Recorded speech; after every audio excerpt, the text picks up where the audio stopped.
Alhamdulillahirabbil alamin alladzi khalaqal azwaja kullaha mimma tunbitul ardu min anfusihim ma la ya'lamun. Wassalatu wassalamu ala Rasulillah uswatun hasanah wa ala alihi washabihi amma ba'du. Pertama, alhamdulillah, puji dan syukur senantiasa kita panjatkan kehadirat Allah Subhanahu wa taala yang telah menciptakan apa-apa yang di bumi ini berpasang-pasangan. Kemudian salam dan salam kepada junjungan kita uswatun hasanah, dan semoga kita terus senantiasa menghidupkan sunnah-sunnah beliau, dan lebih-lebih semoga kita dipertemukan dengan beliau nanti bersama di surga Allah Subhanahu wa taala. Amin. Kemudian kepada kedua calon pengantin, ya, terima kasih telah hadir di kantor kita, kantor KUA Kecamatan Ustaq, dalam acara BINWIN, bimbingan pernikahan pranikah. Adapun tujuan diadakan BINWIN ini agar setiap rumah tangga mendapatkan kebahagiaan. Seperti kata Nabi, baiti jannati, rumahku adalah surga. Jadi kita sampaikan nanti materi-materi bagaimana kiat-kiat membentuk rumah tangga itu agar menjadi sakinah mawaddah warahmah. Oleh karena itu, kalian nanti diberi materi agar kiranya bersinergi mewujudkan rumah tangga bahagia. Bahagia dunia dan lebih-lebih bahagia nanti di akhirat. Pertama, kita sebutkan dalam mukadimah tadi, Maha Suci Allah yang telah mempertemukan kalian. Allah lah yang telah mempertemukan kalian, sehingga sepakat untuk membuat komitmen ataupun niat bersama untuk membangun rumah tangga. Jadi setiap pasangan seharusnya tangga itu agar sakinah mawaddah warahmah. Karena ini adalah syiar agama, maka kami arahkan kepada kalian, pertama niat, ya, niat yang benar.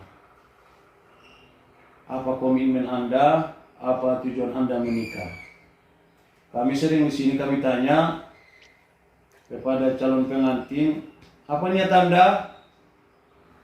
Banyaklah maksud-maksud mereka membentuk rumah tangga itu, ya. Tetapi banyak kadang-kadang enggak sempurna. Jadi kami sempurnakanlah niat kalian, ya. Karena sering kami tanya kepada pengantin hanya untuk membina rumah tangga. Itu kurang sempurna, karena orang Kristen pun sama itu. Mereka menikah untuk membentuk rumah tangga, mendapatkan kebahagiaan. Jadi karena kita adalah agama Islam, ini syiar agama Allah yang sangat mulia, maka karena ini ibadah, maka baguskanlah ataupun mantapkanlah niat Anda.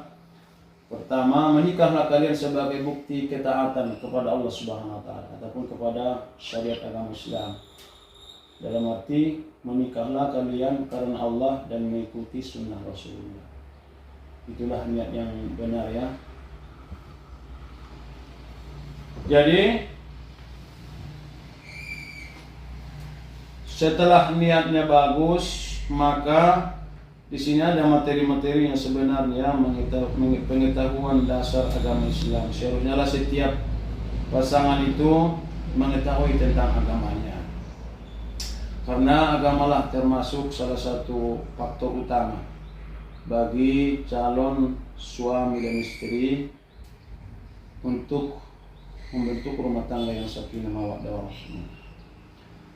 Jadi saya rasa kalau masalah rukun Islam, rukun iman, saya rasa kalian sudah menguasai, ya, insyaallah. Yang jadi masalah sering adalah masalah tohar, kebersihan. Jadi dalam agama kita ada namanya hadas sama kita ya, hadas kecil dan hadas besar. Saya tidak tahu apakah kalian termasuk orang-orang yang melepaskan niat. Melepaskan niat. Melepaskan niat berarti ada itu cara-caranya seperti menghilangkan hadas kecil. Itu bagaimana itu Pak Dodi? Cara menghilangkan hadas kecil. Ya. Cara menghilangkan hadas kecil biasanya cukup dengan berwudu tuh. Oke, syukran barakallahu fiik. Nawaitul wudua. Bil hadasil asghari fardillah ta'ala. Subhanallah. Jadi masalah hadas besar terutama bagi wanita ya. Bukan hanya satu hadas besar wanita ini, banyak. Itulah kelemahan mereka. Pertama, lemah setiap bulan ada darah yang keluar. Itu bagaimana itu Dek cara menghilangkannya? Mandi wajib. Iya, mandi wajib dari haid. Kita ini fikih munakahatnya nggak boleh malu-malu, nggak boleh sungkan-sungkan. Terus sebutkan aja niatnya.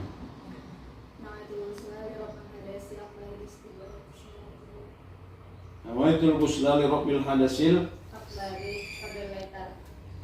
Itu sebenarnya masih kurang sempurna tapi dapat dipadamkan ya. Yang jelas kalau yang sempurnanya kalau kita merujuk dari fikih-fikih ataupun pendapat ulama, kalau wanita itu harus disebutkan sebenarnya dari jenis hadas apa dia. Jadi nawaitul ghusla li rabbil hadasil akbari minal haidi, itu jumlahnya tambah nanti ya. Nawaitul ghusla li rabbil hadasil akbari minal haidi fardillah ta'ala. Sengaja aku mandi untuk menghilangkan hadas besar dari haid. Kemudian nifas, melahirkan. Itu pun nanti jangan disamakan ya dengan haid. Hanya ditambah minal haidi diganti menjadi minan nifasi. Kalau kita di sini kebanyakan melepaskan niat kan. Kemudian rukun mandinya pertama niat. Kemudian yang kedua meratakan air seluruh badan. Yang ketiga menghilangkan najis. Sini yang sering mungkin para catin kami sampaikan pertama yang harus sholat itu yang sering mungkin di sini ya yang hilaf. Ini harus sampaikan air ke sini. Apa namanya ini? Lubang-lubang telinga ya disapukan nanti. Kemudian kalau masalah sholat insya Allah sudah menguasai lah. Ngaji pun bisa kan? Alhamdulillah. Kemudian setelah niatnya bagus, kalian sudah mengetahui terutama masalah fardu ain kalian. Bagaimana kiat-kiat kita untuk membentuk rumah tangga yang sakinah mawaddah warahmah? Pertama tadi niatnya bagus. Yang kedua, setelah menikah kalian teruslah tingkatkan hubungan kepada Allah Subhanahu wa taala. Yakni ketaatan inilah. Karena inilah faktor. Karena as-sakinah itu datang dari Allah. Sebagaimana Allah berfirman, "Walladzi anzalas sakinata fi qulubil mu'minin." Allah lah yang telah memberikan rasa sakinah kepada hati orang-orang yang beriman. Jadi yang jelas itu as-sakinah itu adalah anugerah. Jadi harus kita raih. Dalam arti bagaimana meraihnya? Pertama harus kita perbaikilah hubungan kita kepada Allah. Terutama masalah sholat dah pada kedua belah nggak boleh diremehkan. Jadikanlah itu sholat itu semacam kebutuhan. Jangan menjadi beban. Jadikan sholat itu sebagai kebutuhan kita. Karena banyak keberkahan. Tabarakalladzi biyadihil mulku wa huwa ala kulli syai'in qadir. Allah yang Maha memberi berkah dengan ketaatan itu. Innallaha la yudhi'u ajral muhsinin. Allah tidak akan pernah menyia-nyiakan pahala orang-orang yang berbuat baik. Kalau Anda taat terus terutama dalam sholat, pastilah banyak keberkahan, terutama dalam rumah tangga. Ketenangan pasti Allah berikan itu. Masalah rezeki, makanya kuncinya sholat ya, ya. Kemudian si Fauzia ya. Kemudian berkah hidupnya sebagai agar setiap hidup kita ini berkah. Pertama, setelah kita berbakti kepada Allah, kemudian carilah berkah kebaikan. Namakan berkah itu ya, kita sedangkan dulu apa yang dikatakan berkah, kasratul khair watas butuhu, kebaikan yang banyak dan tetap. Itu namakan keberkahan. Jadi carilah keberkahan hidup. Pertama, perbaiki hubungan kepada Allah. Yang kedua, perbaiki hubungan kalian dengan orang tua. Jadilah sebagai Anda suami yang baik. Motivasilah terus istri Anda nanti agar menjalin hubungan kepada kedua orang tuanya. Begitu pula Anda sebagai seorang istri, motivasilah terus nanti suami Anda agar berbuat baik, melayani ataupun berbuat baik kepada kedua orang tua. Nanti setelah menikah kalian yang sebelumnya ini agak-agak, sekalipun kita sudah pemilikian tapi sudah disatukan kembali, didekatkan, maka kalianlah nanti akan menjadi perekatnya. Jadi maksud saya, Anda sebagai istri hormatilah mertua ya, bau amang boru sebagaimana Anda menghormati ayah dan ibu. Sama dengan suami, hormati tulang dan tulang sebagaimana Anda menghormati ayah dan ibu. Nanti saya dengar bau kita Fauzia itu dalam keadaan sakit ya, semoga Allah sembuhkan. Pertama, Anda harus mampu. Bagaimana? Coba kalau ibu kita yang sakit, harus Anda siap. Ketahuilah bahwa itu ibadah, berkah nanti. Walaupun agak sulit, capek, tapi tahulah di balik kecapean itu Allah akan berikan berkah nanti. Pertama, kalau Anda nanti terus merawat bau kita, pertama rasa cinta dari suami Anda akan semakin dalam, banyak keberkahan-keberkahannya ya. Gak usah malu-malu, anggaplah dia sebagai ibu Anda, pengganti ibu yang di rumah. Itu harus mampu kalian itu. Cari berkah dengan selalu berbakti kepada kedua orang tua. Yang ketiga, kiat yang ketiga, kalian harus tahu tugas dan tanggung jawab. Sebagai suami, kita harus tahu tugas kita. Baru sebagai istri harus tahu tugas dan tanggung jawab. Kalau suami, tugasnya menafkah, memberi nafkah.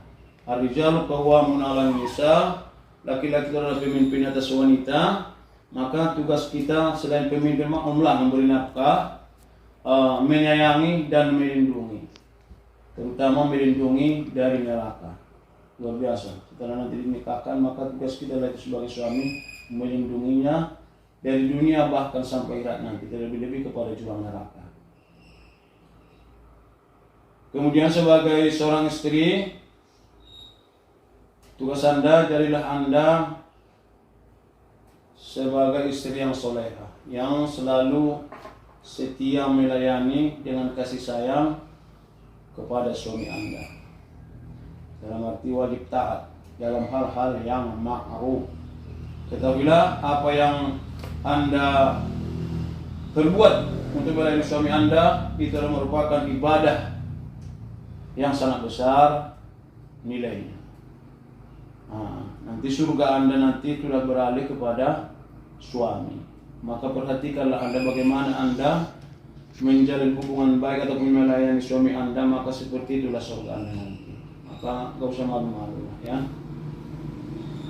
Kemudian sebagai suami, saya sampaikan sekalipun kita seorang pemimpin, ya namanya pun kita harus mencintai ya, mengasihi istri kita. Ada suatu kisah ya dalam hadis yang sahih, hadis Bukhari itu kalau nggak silap. Ada emak-emak berkumpul 11 orang. Mereka harus sepakat agar membongkar rahasia dari suami-suami mereka. yang senang, yang enggak senang, suka dan duka harus sama-sama dibongkar aibnya dengan yang 11 wanita ini. Jadi yang saya sampaikan sama kalian itu hanya satu. Istri yang satu berkata, wa qalat Saminah, berkatalah istri yang ke-8 ini, Zauzi alamsul masul arnab, katanya. Ini senang dia itu, kalau kita sebagai istri itu kesenangannya. Dia berkata, suami saya seperti sentuhan-sentuhan kelinci, warihu-rihu zarnaba, dan wanginya luar biasa, selalu menjaga wanginya, dalam arti menjaga parfum ya. Jadi jadilah kita seperti suami ini bangga dia menyebutkan suaminya. Maklumlah kita seperti kelinci, kan siapa yang enggak senang dengan kelinci, gemas, lucu, maka kita harus mampu seperti itu, menjadikan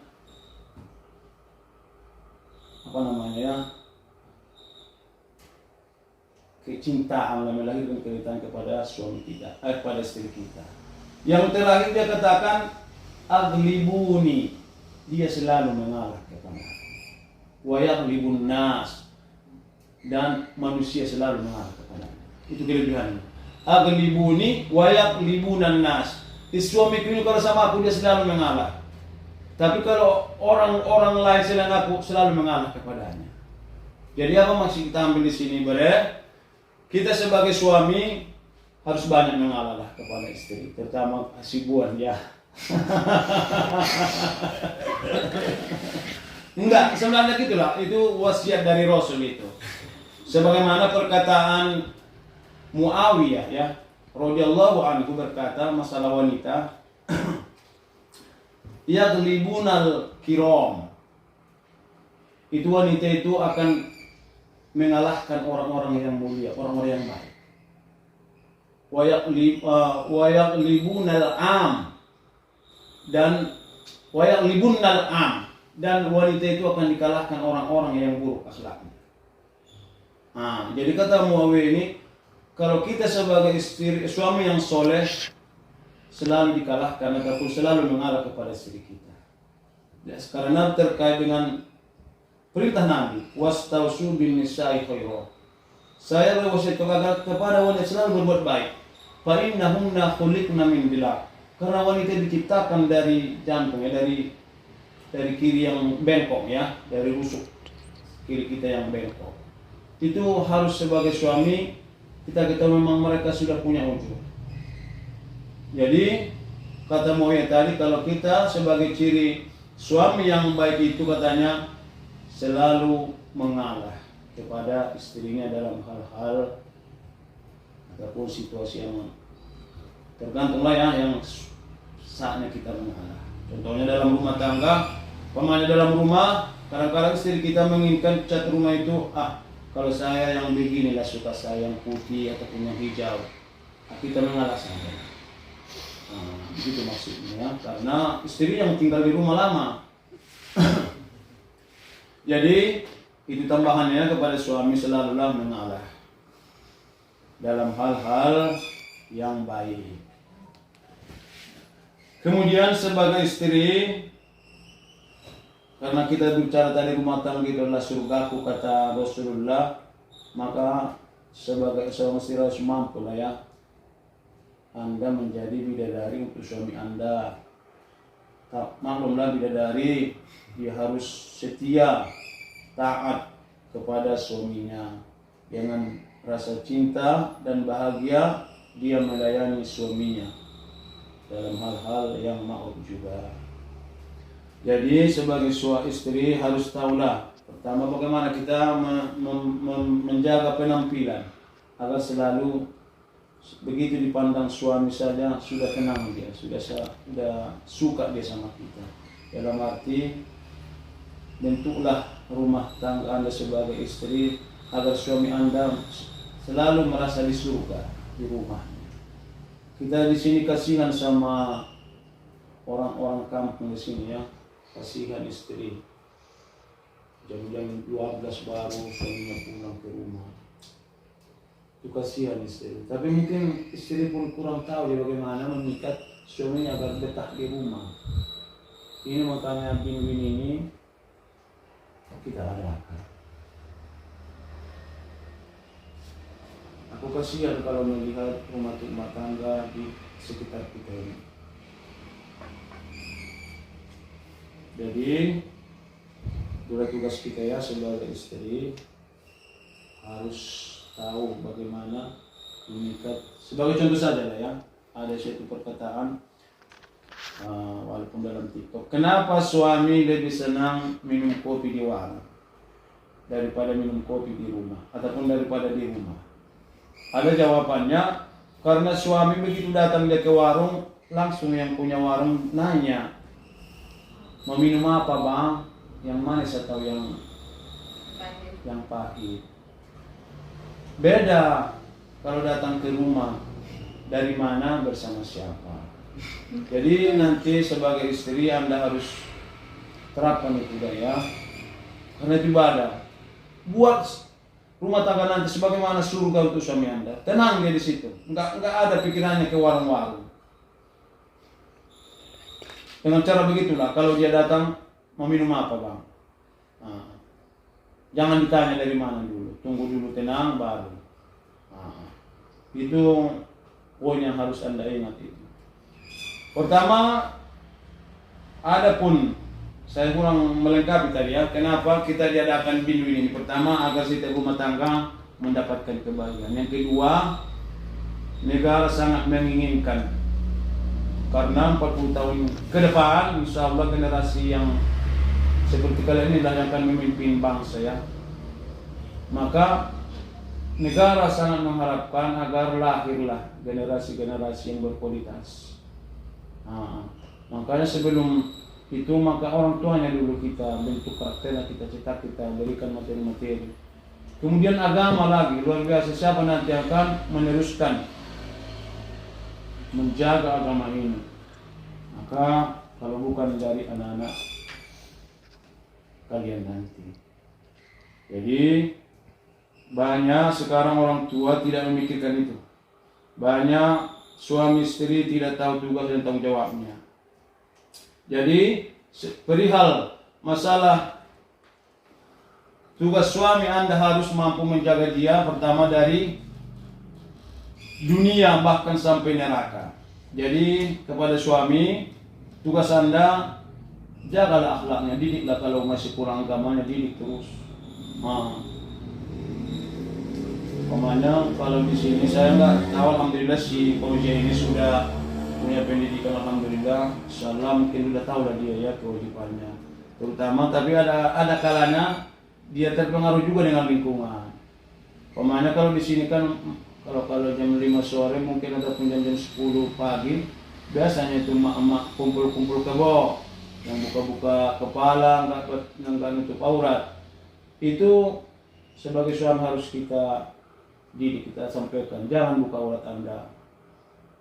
Itu nanti berdosa saya juga yang kena dosanya, gitu bilang ya. Dididik dia dengan adab-adab Islami. Kasihan kita di sini, banyak itu nggak tahu suaminya. Kemudian setelah tahu kita tugas dan tanggung jawab, insya Allah pastilah rumah tangga itu akan kekal ya, akan kuat bagaikan karang di lautan, tahan ombak dan badai. Kemudian masalah setelah Anda nanti menikah, apa yang harapkan itulah itu generasi anak-anak ya. Saya yang tahu, kita pun harus tahu bagaimana hak anak, harus tahu kita. Dalam Al-Quran sudah disebutkan berapa lama hak anak disusui, sudah ada itu. Saya ingin tanya dulu sama adik saya Fauzia, berapa tahun dek hak anak disusui? 2 tahun. Benarlah itu. Wal walidatu yudlina auladahunna haulaini kamilaini liman arada yatimma radha'ah. Hendaklah seorang ibu menyusui anaknya selama 2 tahun. Tapi bagi yang ingin menyempurnakannya bisa saja sampai 2 tahun setengah ya. Nah, itu paling minim 2 tahun. Bagi yang ingin menyempurnakan apanya, demi kesehatan anak dan kesehatan ibu, 2 tahun setengah bisa. Barulah reproduksi itu anak yang kedua. Nah, jadi kalian harus saling mewujudkan lah ya demi kesehatan ibu dan anak. Harus tahu cara nanti bagaimana memberikan jarak yang tepat sesuai dengan anjuran agama kita ataupun ajaran agama kita. Kasihan di sini. Karena nggak dibimbing ataupun nggak tahu kita 1 tahun 1 orang anak. Nah, itu namanya menjolimi anak, menjolimi istri. Mungkin karena sama-sama nggak tahu, si suami pun nggak tahu, istri pun nggak tahu. Nah, jadi saya sarankan demi kesehatan anak, aturlah jarak kelahiran.